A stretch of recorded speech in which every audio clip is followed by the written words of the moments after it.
How has the experience lived up to our expectations? I think it's been exactly as I expected. It's been a lot of hard work, but also a lot of fun. And it's been sort of, every day is a new challenge, but every day we've sort of got through those challenges. So it's been great.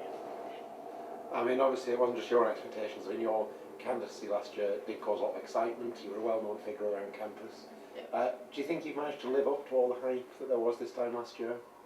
Well, I think this year it's not just the hype around sort of the sabbaticals, but I think this year there's a lot of excitement about the union as a whole, because it is probably the most exciting period the union's had, certainly for the last sort of 20 years since the sort of 80s and 70s, when there's a lot of sort of demonstrations and actions going on.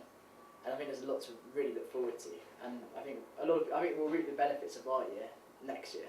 As a team, how would you say you've worked? Yeah, I think that's been one of the main positives of this year. I think we, as a team, came from a lot of different backgrounds, and obviously during elections last year there's a lot of sort of Warwick SU versus RaW versus other groups and versus union council. But so we come from a quite diverse range of backgrounds, but at the same time as a team we really everything we do really is as a team, which says quite a lot, and says a lot of the way we work together is just brilliant. How would you sort of define your style of leadership as a union president?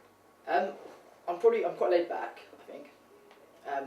I listen to lots of different opinions, and I'm more than happy to give my own opinion, and I think that's quite important. How far do you feel that you've achieved the commitments made in your manifesto last year? Yeah, I think most of the things I said in the manifesto we've done this year. Could you pick up on a few points? On the manifesto? Yeah.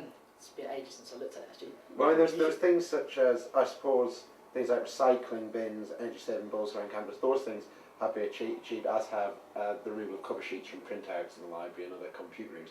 But to what extent can you actually say that that was through your own campaigning and endeavour, and rather not just the university finally embracing green policies?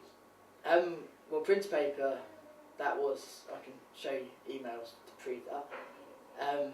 In terms of the recycling halls, obviously that was a win which has been quite a long-standing battle between students and the university. How far was that something that was established already last year? Because I believe Joe Kirby went a long way to establishing that last year. Well, no, the recycling halls was established last year, but it's just where the bin gets picked up from. So at the start of the year, it's kind of students had to bring it to the main bins, whereas this year it's just from the bins outside the residences. So it's kind of a logistical thing, but it does make quite a difference. On the entertainment side of your manifesto, you promised TV screens, Freshers Weeks and drinks deals. How far have you achieved these things, would you say? We bought several new TV screens and started showing all the sports channels.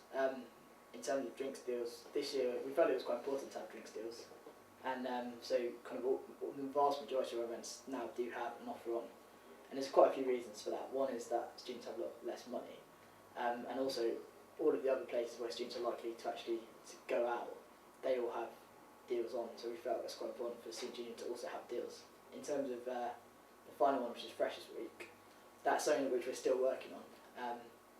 I am quite confident that certainly in the next couple of months we'll have an answer about whether this university will have a dedicated sort of joined up orientation period. You promised a new email system for students to find life on campus more accessible, and also ensuring that all freshers accommodation was on campus.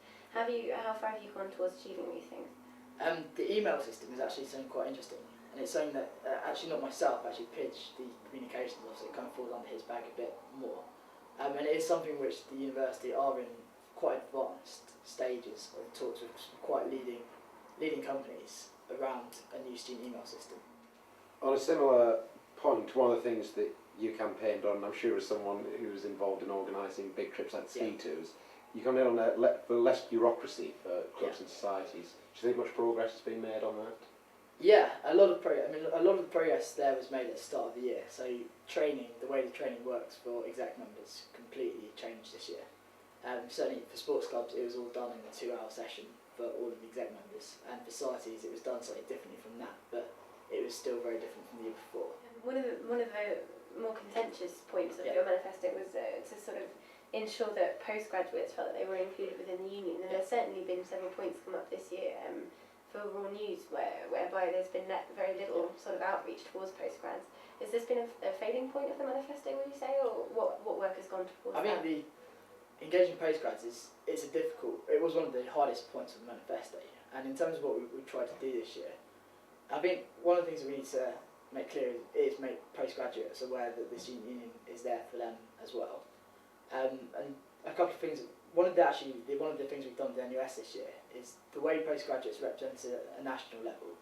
In the past they've been represented by a separate postgraduate committee, which hasn't been very effective. But one of the changes actually, which is getting decided on Friday in a conference, is that actually trying to have better postgraduate representation with the NUS, and that's something which, whilst you can talk about it at the local level, but it's something which you really need effective national representation and campaigning on. How do you respond to the criticisms of your approach to the presidency? I would respond. I think which criticisms in particular, the ones regarding national issues and political issues. Majority of you sort of looking at the political nature of the students' union.